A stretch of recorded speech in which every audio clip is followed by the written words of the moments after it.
tous. Finira-t-on par tuer le cancer? C'est le thème de cette table ronde. En 2018, on estime à près de 400 000 le nombre de nouveaux cas de cancer, avec en parallèle plus de 150 000 personnes qui auraient succombé à ces maladies l'année dernière. Un bilan toujours extrêmement lourd, alors que la prise en charge et le diagnostic s'améliorent pourtant régulièrement. Où en est la recherche? C'est le sujet qui nous occupe ensemble à cette mi-journée avec nos invités, Patricia Paterlini-Bréchot et Daniel Rouget. Et Anne Jean-Blanc est avec nous, journaliste au Point. Alors, finira-t-on par tuer le cancer? C'est un titre plein d'espoir, hein. Mais nos invités sont pleins d'espoir aussi, donc ça tombe bien parce qu'ils y croient vraiment et ça fait du bien. Donc nos invités, Patricia Paterlini-Bréchot, qui est donc oncologue, hématologue, chercheuse et professeure en biologie. Elle a découvert le moyen de repérer des cellules cancéreuses qui circulent dans le sang avant même les premières manifestations de la maladie, et ça c'est porteur d'espoir. Et Daniel Rouget, qui est professeur de médecine, adjoint au maire de Toulouse et qui est en charge de l'oncopôle. Alors lui aussi, tout ce qui est thérapie innovante, il connaît parfaitement. Patricia, pour commencer, en quelques minutes, est-ce que vous pouvez nous expliquer de façon très très simple vos travaux? Vous avez un micro devant vous. Alors, bonjour à tous, merci Anne, je suis très heureuse d'être ici. Alors nos travaux en fait visent à détecter le cancer très précocement par une prise de sang. Donc le but c'est de réduire la mortalité due au cancer par un diagnostic précoce, ce qui veut dire détecter l'état précancéreux par une prise de sang. Et donc, dans cette activité, nous sommes un trio au niveau international avec Liro Yud, qui est considéré le pape de la médecine moderne, qui travaille à Seattle, qui a codifié la médecine personnalisée et prédictive, et le professeur Azra Raza, qui est à Columbia, qui vient de sortir un livre, et tous les trois, nous nous battons très intensément dans cette direction de détection précoce du cancer, encore une fois, détection de l'état précancéreux. Ça veut dire une simple prise de sang et on vous dit vous avez des cellules précancéreuses, mais on vous dit aussi elles viennent de votre foie, de votre poumon ou de votre, enfin pas du cœur, non, j'allais dire foie, de poumon ou du sein, parce qu'autrement ça n'aurait pas grand intérêt, enfin même si c'en a un quand même, mais Exact. Alors, donc quand on dit état précancéreux, ça veut dire en moyenne qu'on se situe environ une vingtaine d'années avant le cancer invasif, détecté avec métastase. Donc c'est très précoce. C'est ce qui s'est passé déjà. Donc on a l'historique pour le cancer du col de l'utérus, pour lequel on dispose du frottis au pap test. C'est une détection une vingtaine d'années avant le cancer invasif. Et donc là, on se rend compte que le problème pour porter ça au marché n'est pas un problème de preuve de concept qui est faite, n'est pas un problème de technologie, c'est un problème d'argent. Et le problème d'argent fait qu'on a choisi la stratégie cancer par cancer, c'est-à-dire d'être capable de porter au public, donc rembourser les tests cancer par cancer de détection précoce, parce que la phase qui est nécessaire pour porter au public un test est hors de prix. Donc, on parle de milliards. Donc, si on y va cancer par cancer, on espère pouvoir récolter après assez d'argent pour développer un test pan-cancer. Et donc, ça, c'est une question de stratégie. Il faut bien savoir de quoi on parle, hein. Donc, si on prend un exemple, aux États-Unis, un test précoce, pas sur le sang, mais sur le sel, le Cologuard, le fait un seul cancer, hein, le cancer du côlon, un test sur le sel, pour le porter au marché, ils ont dépensé 700 millions de dollars. OK? Donc, vous imaginez les sommes. Et donc, il faut bien organiser sa stratégie pour arriver à avoir ces tests remboursés. alors puisqu'on est dans les chiffres, l'oncopole en chiffres, alors évidemment, je pense que vous n'avez pas ce budget-là. C'est assez cruel de vous poser la question comme ça, j'en suis bien consciente, mais l'oncopole aujourd'hui, l'oncopole de Toulouse, qui est quand même une grande oncopole en France, vous pouvez nous la présenter comment ? Bonjour à tous. L'oncopole de Toulouse part d'une idée de départ qui était un site industriel qui a eu un accident et pour lequel Philippe Douste-Blazy, à l'époque, a eu l'idée qu'il fallait rapprocher les chercheurs des patients. Le principe était de la molécule au patient, du patient à la molécule. Et donc c'est un campus dans lequel il y a des chercheurs, des patients et deux grands groupes industriels, que sont Sanofi et les laboratoires Fabre. C'est l'idée d'avoir une proximité pour les patients des phénomènes de recherche et surtout de recherche clinique appliquée, de manière à avoir des développements, des phases de recherche les plus précoces. C'est ce qu'on dit de la paillasse au lit du malade. Voilà, de la paillasse au lit du malade. Tout ça sur un campus un peu grand où il y a beaucoup de services organisés autour de cela. Alors, toutes les spécialités de cancérologie sont représentées, j'imagine. Oui. Les secteurs phares, hein, si vous pouvez, Oui. sans vous fâcher avec tous les autres, mais Non, en donner 2 ou 3. Bien sûr. Elles sont toutes représentées, ou elles sont sur le site, ou elles sont dans les autres hôpitaux et liées de cette manière. Mais les éléments phares, c'est bien sûr l'hématologie. Oui, donc tous les cancers du sang, oui. Voilà, les cancers du sang, et aussi l'oncologie médicale et la radiothérapie, c'est-à-dire les traitements des cancers solides. Une entité aussi importante que l'Oncopole de Toulouse, par exemple, présente combien de publications? Il y a combien de chercheurs qui ont accès à des revues de haut niveau? Alors on dirait qu'il y a un chiffre qui est un peu emblématique, mais qui représente les grandes concentrations de chercheurs. Il y a 1 publication et demie par jour. 1,5 par jour, ah oui. Donc, Oui, mais il y a de la production quand même. On peut trouver, quand il y a 500, 600 chercheurs à peu près, on peut avoir 300, 350 publications par an. Oui. Donc, ça donne un niveau de recherche qui est intéressant. Oui, absolument. Voilà. Absolument. Alors, je voudrais qu'on parle un petit peu de la politique actuelle contre le cancer. On va parler de la politique française, puisque c'est quand même le pays qu'on connaît le mieux, dans lequel on vit. Qu'est-ce qui manque et qu'est-ce qui marche aujourd'hui, Patricia? Alors, le concept qui est donc sorti récemment dans ce livre de ma collègue Azra Raza, c'est qu'il faut bien comprendre, c'est que pour porter un médicament au marché, un médicament anti-cancer, il faut entre 1,5 et 2,5 milliards d'euros, et qu'il n'y a que 5% des médicaments qui sont étudiés et mis en route qui arrivent au marché. Donc il faut quand même payer aussi pour les autres dans le prix de ce qui arrive au marché. L'FDA est concédé. La FDA, l'autorisation américaine, oui. C'est l'approbation de la Food and Drug Administration qui permet après de rembourser les médicaments, est attribuée aux médicaments qui montrent une survie améliorée d'au moins 2,5 mois par rapport aux médicaments existants. C'est rien. Et en plus, les études cliniques sont faites chez des patients assez sélectionnés, avec un certain état, disons, de santé. Et donc, quand après le médicament est dans la vraie vie, l'effet n'est pas identique et en général plus bas.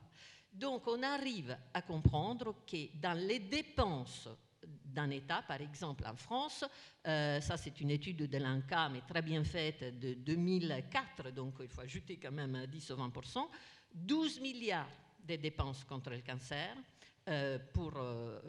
dont 10 milliards en dépenses de soins et 350 millions en dépenses de dépistage. Okay? Donc vous avez là tout le problème.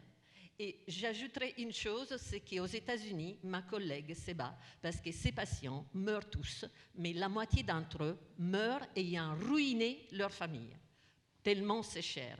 En France, heureusement, on ne ruine pas notre famille, mais on ruine les poches de notre nation. Les coûts sont là. Ouais, les coûts sont là. Alors, l'Oncopole gère comment? Enfin, c'est avec le CHU, j'imagine, mais c'est vrai qu'on a vu arriver, dans la presse, les chiffres sont impressionnants, les tarifs des nouveaux médicaments, 300, 400 000 euros pour un patient. Notre système, vos Oncopoles peuvent-elles supporter ces charges énormes? Alors, deux éléments de réponse. D'abord, de quelle manière on participe à une certaine forme de réussite coûteuse, mais quand même très importante pour les patients. Je donnais 2 exemples d'études qui sont un peu en pointe sur l'Oncopole. Une étude qui est une phase 1, donc très précoce, sur la vaccination secondaire. Alors, qu'est-ce qu'on appelle vaccination secondaire? C'est-à-dire avec les cellules ou l'ADN des cellules cancéreuses du propre individu, on peut les réinjecter. Donc sous c'est forme une atténuée. immunothérapie Une sorte, une forme d'immunothérapie. Oui, pour essayer que son organisme se batte Voilà. mieux contre le cancer qui revient. Voilà, vous Oui. savez que sur l'immunothérapie, il y a eu d'énormes progrès, Oui. c'est des thérapeutiques très coûteuses. Et le deuxième sujet, ça c'est une équipe du professeur Delors, et un deuxième sujet très intéressant, c'est la détection de la maladie résiduelle par des cellules sanguines, c'est-à-dire il y a eu un bon effet thérapeutique, il reste peut-être quelque chose, et on détecte ces petits quelque chose à partir des cellules sanguines, soit à partir de l'ADN, soit à partir des cellules, et c'est Michel Attal. Oui, ça veut dire que pour l'instant, Patricia, ce que vous avez mis au point est déjà utilisé d'une certaine façon chez des patients qui ont déjà eu un cancer, soit pour évaluer l'effet du traitement, soit pour voir si la maladie va revenir. Ça, c'est déjà rentré dans la pratique? Oui, en fait, notre test détecte deux choses en réalité. Détecte d'un côté les cellules invasives qui donc sont capables d'aller dans le sang, circuler dans le sang, et ça représente un risque de développement des métastases ou un risque de récidive, justement. Donc c'est la maladie résiduelle. Merci. Et l'autre chose qui est détectée, c'est les cellules qui se détachent précocement des cancers en cours de formation. Donc ça, c'est très, très précoce. Et c'est des cellules qui meurent très rapidement et qu'on détecte dans le sang. Elles n'envahissent pas, elles tombent dans le sang parce qu'elles se détachent des cancers. Donc ça, c'est très précoce. Donc ces deux aspects nous aident à détecter précocement le cancer et à détecter le risque de métastase. Mais encore une fois qu'il y a la preuve de concept, il faut en faire un test qui arrive au marché, qui est remboursé, sinon ça ne sert à rien. Alors justement, on est de nouveau, on en a parlé déjà précédemment, ceux qui étaient déjà là tout à l'heure, sur la notion de la prévention. La prévention coûte moins cher, mais coûte quand même. Et est-ce qu'on peut mêler en parallèle des investissements importants pour traiter les gens qui sont déjà à des stades avancés de la maladie et investir aussi beaucoup dans le dépistage précoce? La prévention est peut-être encore un petit peu en amont, mais déjà dans le dépistage précoce. Comment à votre avis, en termes de politique de santé, on peut gérer ce double problème? C'est une petite quadrature du cercle, hein, c'est-à-dire c'est très cher et nous on a un système de santé qui est égalitaire et pour lequel on essaie de donner toutes les chances aux patients. Le système américain est un peu différent puisqu'il y a des contributions très importantes des patients aux soins. Donc nous, c'est la solidarité nationale. Oui. Et cette solidarité nationale, donc, elle impose d'avoir une stratégie du pays qui soit adaptée à cela, mais qui quand même puisse le supporter. Voilà toute la question, c'est le pays doit pouvoir supporter cet effort de solidarité, égal accès aux soins, pas d'inégalité, mais évidemment, ça peut contribuer à faire un effet sur les thérapeutiques particulièrement coûteuses, particulièrement innovantes. Donc il y a tout un filtre qui est le filtre, mais vous avez largement mais très bien évoqué, qui est celui d'un traitement qui tombe dans le droit commun. Et pour qu'il tombe dans le droit commun, il faut beaucoup de temps, beaucoup d'argent, et souvent les patients veulent que ça, bien sûr, et légitimement, que ça aille plus vite. Et c'est toute cette espèce d'ambiguïté entre quelque chose qui doit être pour tout le monde et quelque chose qui doit être que pour quelqu'un. Mais dans un système, enfin dans une structure comme l'Oncopole, j'imagine que vous avez des discussions. Je ne vous demande pas de trahir les secrets de vos réunions, mais est-ce que c'est des questions qui vous interrogent? Est-ce que c'est des sujets? Est-ce qu'il y a des modèles dans d'autres pays qui pourraient convenir pour qu'on fasse mieux en France? On a l'impression pour l'instant qu'on tire dans deux directions et que ça va être très très difficile de les rassembler. Oui, vous avez raison, on tire un peu dans deux directions, puisque les réunions de concertation pluridisciplinaire prennent des décisions sur certains patients en choisissant des thérapeutiques adaptées, thérapeutiques ciblées. Il y a toute une interface aussi qui est proche d'encore de la recherche pour certains patients qui rentrent dans des protocoles. Ce sont des médicaments ou des techniques qui ont avancé, qui ne sont pas des phases 1, 2, mais qui sont plus avancées, mais qui ne sont pas encore sur le marché. Donc il y a cette proximité qui, dans les centres anticancéreux ou assez importants comme celui-là, permettent aux patients d'accéder à certaines thérapeutiques qui ne sont pas encore complètement sur le marché. Patricia, vous voyagez beaucoup. Est-ce qu'il y a un pays qui est plus en avant que nous justement sur cette politique du cancer? Alors, moi, je parle vraiment pour mon domaine, hein, c'est-à-dire le diagnostic du cancer et comment on peut porter le diagnostic précoce aux patients avec des tests remboursés. Moi, mon observation est la suivante. En France, on est vraiment, je vous assure, parmi les leaders en termes d'innovation, en termes d'idées, en termes de capacité à innover. On a une structure de comment la recherche organisée, on a des centres comme Toulouse et quelques centres en France qui sont excellents. Et là, on a de l'argent, on n'a pas des montagnes d'argent, mais à la limite, j'oserais dire, c'est presque mieux. Parce qu'on utilise plus les neurones quand on doit choisir la direction qu'on prend. Tes Et dollars sinon, contre on mes gâche, neurones. et en gâchant, on gâche de l'argent, mais aussi du Oui. temps. Donc là, c'est bien. Après, pour porter l'innovation aux patients, c'est vrai qu'il faut des études cliniques très larges et très coûteuses. Là, la France est un peu en retrait. Il faut quand même dire qu'au niveau international, il n'y a rien comme les États-Unis. Les États-Unis, en 1952, ont eu le courage de payer une étude sur 150 000 femmes. Et c'est l'étude qui a porté le frottis aux patients, c'est le test qui a sauvé le plus de vies au monde, une étude sur 150 000 femmes qui a coûté une fortune. 150. Et pendant combien de temps? Et donc ça a duré 6 ou 7 ans. Et au-delà de cette étude, il a pu être montré que sur ces 150 000 femmes, ils ont trouvé 0,3%. La précision 555 femmes qui avaient un cancer invasif, mais aussi 0,3%, 557, qui avaient un état précancéreux, un stade précancéreux. À partir de là, le frottis est né et il sauve 9 vies sur 10, 9 patientes sur 10 pour ces cancers. Vous voyez, donc il a fallu le courage de financer une étude pareille. Mais après, ça nous revient, parce qu'une fois que c'est validé, après, c'est remboursé. Et là, maintenant, le frottis, il coûte 10 euros et il est remboursé. Donc, il faut quand même prendre le bon de tous les pays pour arriver au but. Oui. Il y a un deuxième exemple, c'est le cancer colorectal aussi. C'est un cancer, on peut dépister du... Il y a d'autres exemples de cancers pour l'instant qu'on peut dépister précocement. Les cancers de la peau peut-être maintenant? Oui, les cancers de la peau, beaucoup de techniques nouvelles, des photographies, on les regarde plus précisément. Il y a aussi un certain nombre Et là, c'est de la techniques. technologie qui ne coûte pas très cher en plus. Là. Non, Oui. pas très cher. Donc, Et vous faites la promotion de ce genre. Comment ça se passe dans l'Oncopole? Vous avez des budgets de recherche? Oui. Juste, il y a aussi le sujet du papillomavirus. Oui, bien sûr. Qui est un sujet de santé publique énorme. Oui, donc, contre lequel il y a un vaccin maintenant qui marche très voilà, très bien. donc, Oui. voilà. Oui. Donc, oui, voilà. Je ne sais pas, comme je parlais, je n'ai pas entendu votre question. Non, je disais, il y avait. Est-ce qu'à l'Oncopole, vous financez spécifiquement des recherches pour des dépistages précoces comme ça? Oui. Pour le cancer, mais madame, vous êtes un bon exemple. Ce que vous faites est un dépistage précoce très intéressant. Ce qui est très difficile dans le cancer, c'est le sujet prévention, encore plus avant. Oui. Parce qu'il y a des maladies où il y a les maladies cardiovasculaires, on sait très bien qu'il y a des facteurs de risque que l'on peut travailler. Sur le cancer, c'est plus compliqué.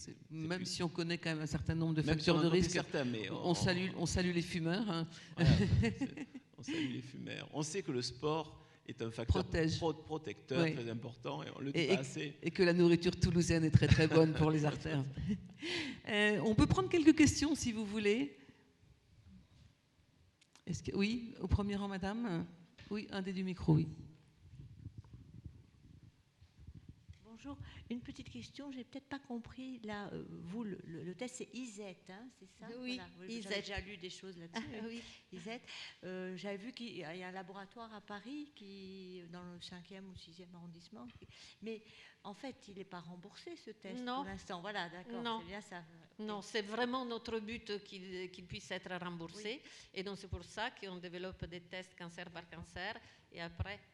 Est-ce que vous le faites actuellement à beaucoup de personnes? Alors oui, il y a pas mal de personnes, y compris qui viennent de l'étranger, qui font ces tests, parce qu'en fait, il n'existe nulle part ailleurs, il n'existe qu'en France. Il existe en France. Mais voilà, il faut pouvoir le démocratiser, et c'est pour ça aussi qu'il faut pouvoir faire les études cliniques, ce que je disais tout à l'heure, et aussi l'automatiser. Et après, le coût, il va devenir quelques euros, pas plus. Et vous avez bon espoir? On se bat pour ça. Elle vit d'espoir, Patricia. C'est l'espoir incarné, Patricia. Chaque seconde. Il y avait le dépistage aussi pour le pancréas. Oui. Oui. Absolument. Ce principe est valable pour tout type de cancer, y compris pour les leucémies. D'ailleurs, on travaille avec Columbia University pour les leucémies. Est valable pour tous les cancers, y compris les cancers du pancréas. Oui. Alors, quand on fait partie d'une famille avec des cancers du pancréas, est-ce que j'aurais intérêt à venir vous voir? Oui, alors, ce qu'il faut savoir, c'est que ces tests-là, demain, quand on aura pu aller jusqu'au bout de là où on veut aller, c'est-à-dire qu'il soit remboursé, est un test qui a vocation à être répété, vous voyez, c'est-à-dire une fois par an, par exemple, pour des personnes qui sont à risque, pour pouvoir détecter très très précoce, parce que le test dit l'état exact au moment où on fait les tests. C'est une photographie, voilà. Comme tous les tests d'ailleurs, oui. et il ne donne pas un avis sur le futur. Bien sûr, détecte des cellules tumorales des cancers du pancréas aussi. Oui.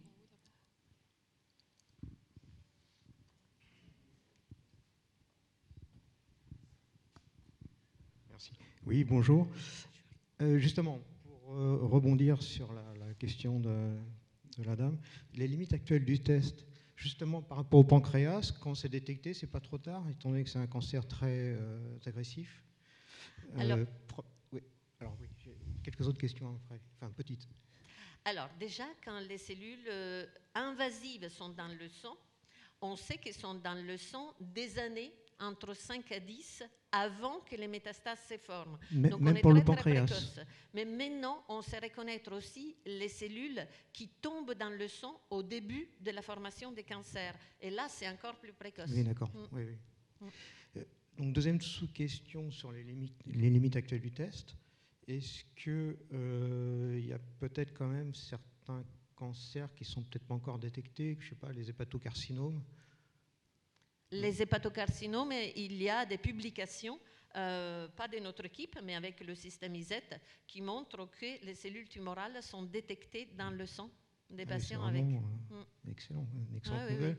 En fait, il y a 85 tous les publications quand même. C'est beaucoup. Combien? 85 publications. Elles sont toutes disponibles dans le site web. Tout le monde peut les décharger, les lire.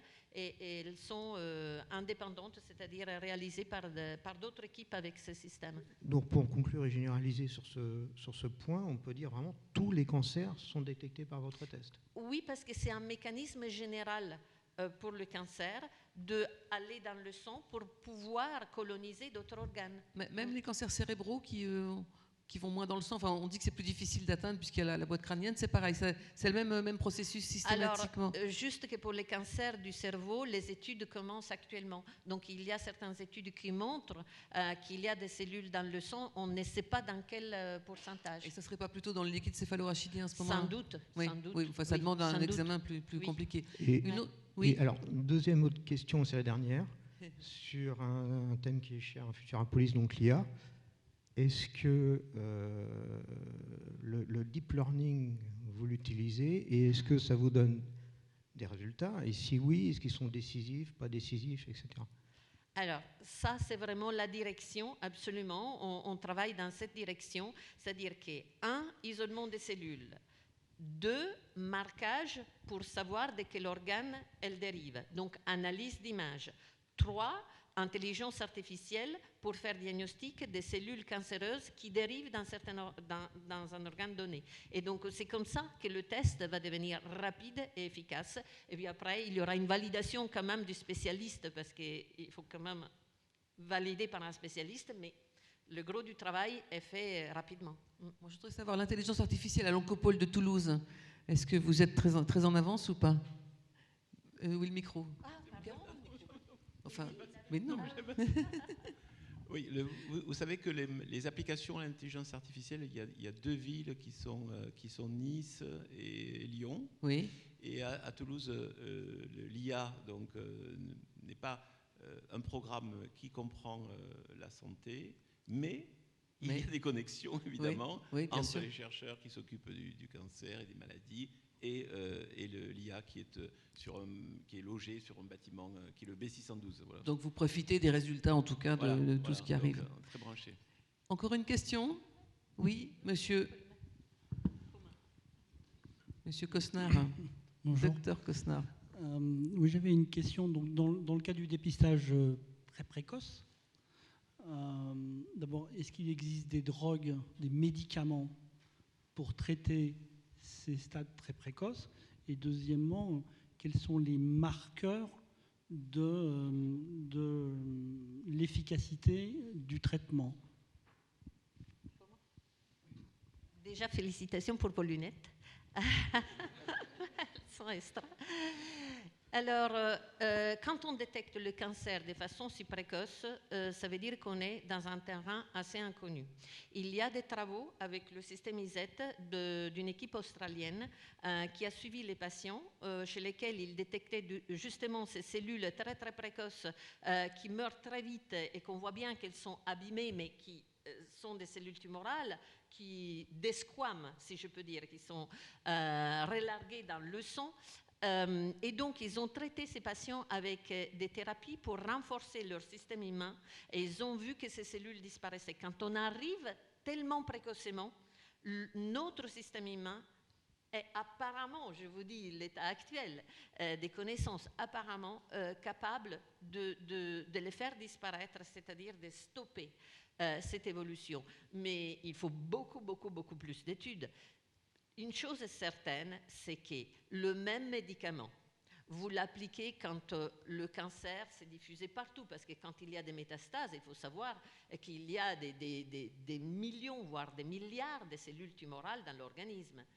Et vous l'appliquez évidemment à une dose plus réduite quand le cancer est au tout début, quelques centaines de milliers de cellules, évidemment ça n'a rien à voir comme effet toxique et comme efficacité. C'est comme les virus, c'est comme les bactéries. Hein. Je dirais, quand elles sont partout, c'est beaucoup plus difficile de les éliminer. Il reste 1 minute 30. Est-ce qu'il y a une question extrêmement courte? Alors moi, j'ai reposé la même question à mes deux intervenants. Finira-t-on par tuer le cancer? De manière très courte, sûrement. Oui, non, mais d'accord, mais ça c'est une réponse de Normand, ça. Ah, non, mais oui, mais tout ça c'est un peu court, mais en fait, on fait 2 choses en ce moment. On permet à des gens de vivre avec le cancer mieux et plus longtemps. Ça commence à bien être connu, beaucoup de gens vivent avec. Et on progresse dans le traitement. Et on progresse maintenant avec vous sur les diagnostics précoces. On progressera sur la prévention. Donc toutes les armes sont là et on finira bien par l'avoir. Patricia, en 10 secondes. Pour moi, oui. Quand? Ça dépend de l'argent qui est mis sur la détection précoce. Ça, c'est notre vision, mais pas que la nôtre. Et quand, je ne sais pas, ça peut être 10-15 ans. S'il y a assez d'argent, on les touche assez avec main. Ben voilà, 10-15 ans, on vous donne rendez-vous. Merci beaucoup.